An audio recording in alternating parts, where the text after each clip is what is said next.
हाय, hello, नमस्कार आणि रामराम मंडळी. मी ॲडव्होकेट आई तुम्हा सर्वांचे सहर्ष स्वागत करीत आहे. मित्रांनो, भाडे करार आणि भाडेपट्टा करार या दोन्हीमध्ये काही फरक आहे का? कदाचित फरक नाही असेच तुम्हाला वाटत असेल. परंतु भाडे करार आणि भाडेपट्टा करार या दोन्हीमध्ये मोठ्या प्रमाणात फरक आहे आणि वेगवेगळ्या परिस्थितींमध्ये हा भाडे करार आणि हा भाडेपट्टा करार केला जातो. आता ॲडव्होकेट आई या माझ्या चॅनेलवर मी भाडे कराराविषयीची सविस्तर माहिती असणारे काही व्हिडिओ ऑलरेडी अपलोड केले आहेत. यामध्ये सर्व तरतुदींविषयीची आणि कोणत्या परिस्थितीत कसा भाडे करार करायचा याविषयीची माहिती मी दिली आहे. या सर्व व्हिडिओजची लिंक मी वरती आय बटनवर आणि डिस्क्रिप्शन बॉक्समध्ये देत आहे. आता राहिला प्रश्न हा भाडेपट्टा करार जो आहे तो म्हणजे काय, किंवा या भाडे करारामध्ये आणि भाडेपट्टा करारामध्ये जो फरक आहे तो फरक कोणता. त्याचबरोबर जर भाडेपट्टा करार करायचा असेल तर तो कधी करायचा आणि हा भाडे करार करायचा असेल तर तो कधी करायचा, याविषयीचे प्रश्न तुमच्या मनात नक्कीच उपस्थित असणार आणि याची उत्तरे मी आजच्या व्हिडिओमध्ये घेऊन आले आहे.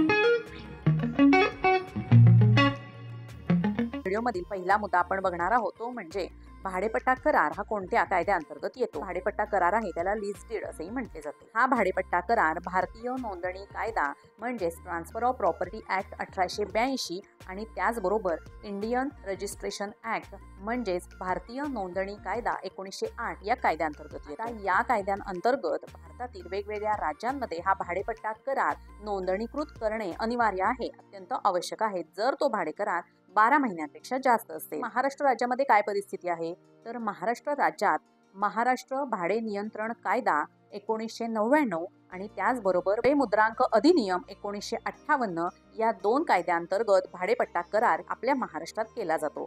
यापैकी जो महाराष्ट्र भाडे नियंत्रण कायदा आहे या कायद्याअंतर्गत घरमालक आणि भाडेकरू या दोघांच्या अधिकारांचे संरक्षण करण्याच्या तरतुदी दिल्या आहेत आणि जो मुंबई मुद्रांक अधिनियम आहे त्या अधिनियमाअंतर्गत किंवा कायद्याअंतर्गत एखाद्या भाडेपट्ट्या करारावर किती मुद्रांक शुल्क द्यायचे आणि ते कसे लागू होते याविषयीची माहिती दिली आहे. आता यानंतरचा मुद्दा बघूया की या कायद्याअंतर्गत भाडेपट्टा करार म्हणजेच लीज डीड याचा अर्थ काय होतो. तर मित्रांनो, घरमालक आणि भाडेकरू या दोघांच्या मध्ये एखादी मालमत्ता भाड्याने देण्यासाठी किंवा घेण्यासाठी अत्यंत दीर्घ कालावधीसाठी जो करार केला जातो त्याला भाडेपट्टा करार असे म्हटले जाते. हा दीर्घ कालावधीसाठी हा भाडेपट्टा करार असतो आणि तो जास्तीत जास्त 1 वर्षांपेक्षा पुढे असतो. भाडेपट्टा जो करार आहे किंवा लीज डीड आहे यासाठी निवासी, औद्योगिक किंवा व्यावसायिक मालमत्तेचा वापर केला जातो आणि हा जो भाडेपट्टा करार आहे तो जास्तीत जास्त 99 वर्षापर्यंत केला जाऊ शकतो.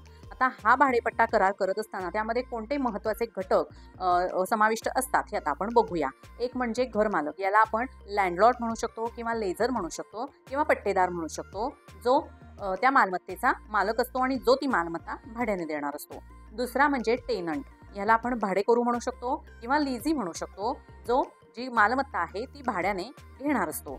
आणि तिसरा महत्त्वाचा घटक म्हणजे हमीदार, याला आपण पर्यायी असे म्हणू शकतो, म्हणजे असा तो तिराहित व्यक्ती असतो जो समजा भाडेपट्टा करारामध्ये कोणत्याही कारणास्तव भाडेकरू किंवा घरमालक दोघांपैकी कोणालाही जर नुकसान भरपाई द्यायची झाली तर ती नुकसान भरपाई देण्याची हमी देणारा एक थर्ड पर्सन, तिसरा व्यक्ती म्हणजे तो हमीदार म्हणजेच पर्यायी असतो, ज्याचा तुम्ही समावेश तुमच्या लीज डीड मध्ये करू शकता. यानंतर या व्हिडिओचा अत्यंत महत्त्वाचा मुद्दा म्हणजे लीज डीड भाडेपट्टा कराराचा मसुदा तयार करत असताना त्यामध्ये कोणकोणते तपशील किंवा कोणकोणते तरतुदी असणे आवश्यक आहे याची माहिती आपण घेऊया. पहिला मुद्दा येतो तो म्हणजे पक्षांची नावे. भाडेपट्टा करार करत असताना त्यामध्ये समाविष्ट जे घटक आहेत किंवा त्यामध्ये समाविष्ट जे पक्ष आहेत म्हणजे घरमालक आणि भाडेकरू या दोघांचीही कायदेशीर कागदपत्रांवर जी नावे नमूद केली आहेत ती स्पष्ट नावे, त्याचबरोबर पत्ता आणि इतर सगळे तपशील भाडेपट्टा करारामध्ये समाविष्ट असणे अत्यंत गरजेचे आहे. त्याचबरोबर 2 साक्षीदार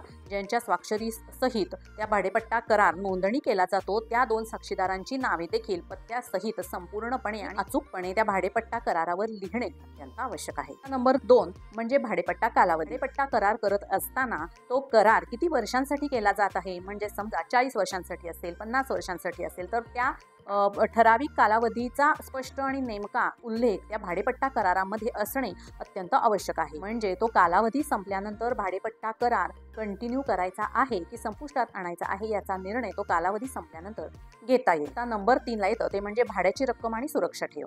आता भाडेपट्टा करार करत असताना भाडेकरूने घर मालकाला त्या मालमत्तेसाठी किंवा एखाद्या घरासाठी किंवा जागेसाठी किती भाडे द्यायचे आहे याचा स्पष्ट उल्लेख आणि त्या भाड्याची रक्कम भाडेपट्टा करारात नमूद असणे अत्यंत आवश्यक आहे. त्याचबरोबर महिन्याच्या किती तारखेपर्यंत ते भाडेकरूने घर मालकाला देणे अपेक्षित आहे हे देखील त्या करारात असणे आवश्यक आहे. त्याचबरोबर हा भाडेपट्टा करार करत असताना भाडेकरूला एक ठराविक रक्कम, ज्याला आपण डिपॉझिट म्हणतो, सुरक्षा ठेव, ती या घर मालकाकडे द्यावी लागते.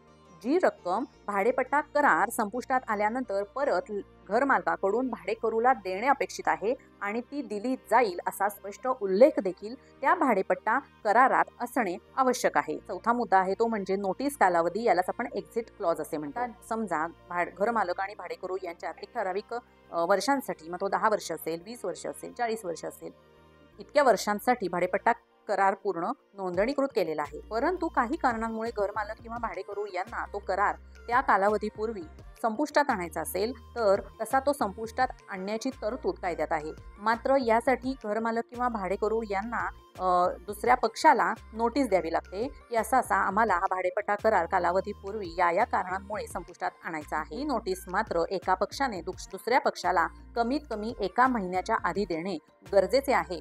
हा जो कालावधी आहे तो 1 महिन्यापेक्षा जास्त देखील असू शकतो. आता समजा हा घरमालक आणि भाडेकरू या दोघांच्याही परस्पर सहमतीने हा भाडेपट्टा करार संपुष्टात आणायचा असेल, तोही भाडेपट्टा कालावधी संपण्याच्या आधी तसेही या कायद्यातील तरतुदीनुसार त्या दोघांना सहमतीने करता येऊ शकते आणि लवकरात लवकर हा करार संपुष्टात त्यांना आणता येऊ शकतो. परंतु समजा कोणत्याही कारणामुळे जर भाडेपट्टा कालावधी संपण्याच्या आधी हा जर भाडेपट्टा करार संपुष्टात आला तर घरमालक किंवा भाडेकरू या दोघांपैकी कोणाचेही जर नुकसान होत असेल तर ती नुकसान भरपाई देण्याची जबाबदारी ही दुसऱ्या पक्षाची असेल असे स्पष्टपणे नमूद करणे या भाडेपट्टा करारामध्ये गरजेचे आणि अनिवार्य आहे. पुढचा मुद्दा येतो तो म्हणजे भाडे कराराचे नूतनीकरण. आता एखाद्या ठराविक वर्षांसाठी जेव्हा आपण भाडे करार करतो, समजा आम्ही 40 वर्षांसाठी जर भाडेपट्टा करार केलेला आहे आणि 40 वर्षांनंतर या भाडेपट्टा कराराचे नूतनीकरण करायचे आहे का तो भाडे करार संपुष्टात आणायचा आहे याचा स्पष्ट आणि नेमका उल्लेख या भाडेपट्टा कराराच्या मसुद्यामध्ये असणे अत्यंत आवश्यक आहे. बऱ्याच वेळा हा भाडेपट्टा कालावधी जेव्हा संपतो तेव्हा हा भाडेपट्टा करार हा आपोआपच कंटिन्यू होत असतो किंवा आपोआपच त्याचं नूतनीकरण होत असतं. मग अशा वेळेला समजा भाडेकरूला हा भाडेपट्टा करार जर कंटिन्यू करायचा नसेल तर तसा नेमका उल्लेख जर आधीच भाडेपट्टा करार करत असताना जर भाडेकरूने केला तर त्याला कोणतेही नुकसान होणार नाही. आता हा भाडेपट्टा करार त्याचा कालावधी संपल्यानंतर घर मालक आणि भाडेकरू या दोघांनाही परत कंटिन्यू करायचं असेल किंवा त्याचं नूतनीकरण करायचं असेल तर यासाठी एक साधारण शुल्क त्या भाडेकरूला भरावे लागते. यानंतर अत्यंत महत्त्वाचा मुद्दा बघूया, सबलेटिंग क्लॉज. यालाच आपण उपभाडेतत्व किंवा दुय्यम भाडेतत्व असे म्हणतो. आता सबलेटिंग क्लॉज म्हणजे काय याविषयीची सविस्तर माहिती मी तुम्हाला थोडक्यात सांगते. मालक जेव्हा त्याची एखादी मालमत्ता जागा भाड्याने देतो तेव्हा तो ज्या भाडेकरूला ती भाड्याने देतो त्या भाडेकरू शिवाय अजून भाडेकरूंना ती जागा भाड्याने देण्याची परमिशन देऊन त्यातून जो नफा मिळवला जातो त्या संकल्पनेला सबलेटिंग म्हटले जाते. म्हणजेच काय तर घर मालकाने त्याची मालमत्ता अनेक व्यक्तींना किंवा भाडेकरूंना भाड्याने देणे आणि त्यातून नफा मिळवणे याला सबलेटिंग म्हटले जाते. आता सबलेटिंग क्लॉज हा एक चांगला ऑप्शन घर मालकासाठी होऊ शकतो कारण घर मालक येथून व्यवसायाच्या स्वरूपात नफा देखील मिळवू शकतो. त्याचबरोबर जे घराचे भाडे आहे किंवा वीज बिल आहे यासारख्या ज्या गोष्टी आहेत त्या डिवाइड केल्या जातात आणि मग त्यातून काय होतं की त्या भाडेकरूला सुद्धा दुसऱ्या भाडेकरूकडून त्या खर्चाची विभागणी केली जाते आणि या सर्व गोष्टींमधून त्या घर मालकाला नफा देखील मिळू शकतो. आणि त्यामुळे जर घर मालकाची तशी इच्छा असेल तर त्याने हा क्लॉज त्या भाडेपट्टा मसुदात अत्यंत अचूकपणे आणि स्पष्टपणे नमूद करणे आवश्यक आहे. आणि जर तो नमूद असेल तरच पुढे जाऊन भाडेकरूने जर ती जागा भाड्याने दिली तर त्यातून तो नफा मिळू शकतो. पुढचा मुद्दा आपण बघूया.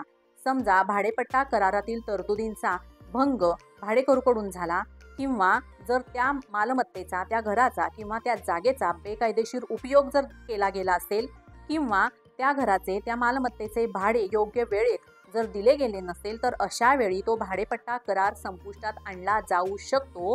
अशी तरतूद त्या भाडेपट्टा करारामध्ये घर मालकाने लक्ष देऊन ॲड करणे किंवा नमूद करणे अत्यंत आवश्यक आहे, जेणेकरून भविष्यात त्या मालमत्तेचा जर बेकायदेशीर वापर झाला किंवा करारातील कोणत्याही तरतुदींचा जर भंग झाला किंवा जर त्या भाडेकरूने जर भाडे दिलेच नाही तर अशा वेळी या तरतुदीचा उपयोग करून घर मालक ते भाडे वसूल करू शकतो आणि गरज पडली तर त्या भाडेकरूला घरामधून बाहेर काढू शकतो. मुद्दा बघूया तो म्हणजे समजा घर मालकाने मालमत्ता किंवा जागा भाड्याने दिल्यानंतर सुद्धा त्या जागेची जर तपासणी करायची असेल किंवा त्या जागेची काही दुरुस्ती करायची असेल तर अशा वेळी त्या घर मालकाला त्या जागेमध्ये त्या मालमत्तेमध्ये प्रवेश मिळावा अशी तरतूद किंवा असा क्लॉज त्या भाडेपट्टा करारामध्ये नमूद करणे अत्यंत आवश्यक आहे. मित्रांनो, भाडेपट्टा कराराविषयीची बेसिक माहिती मी तुम्हाला आता सांगितली. ही अत्यंत महत्त्वाची माहिती होती आणि त्याचा उपयोग तुम्हाला नक्की होईल याची मला खात्री आहे. माझा आजचा व्हिडिओ आवडला असेल तर लाईक, शेअर आणि सबस्क्राईब करायला विसरू नका. ॲडव्होकेट आई या चॅनेलवर मी कायदेविषयक सर्व माहिती अत्यंत सोप्या आपल्या मराठी भाषेमध्ये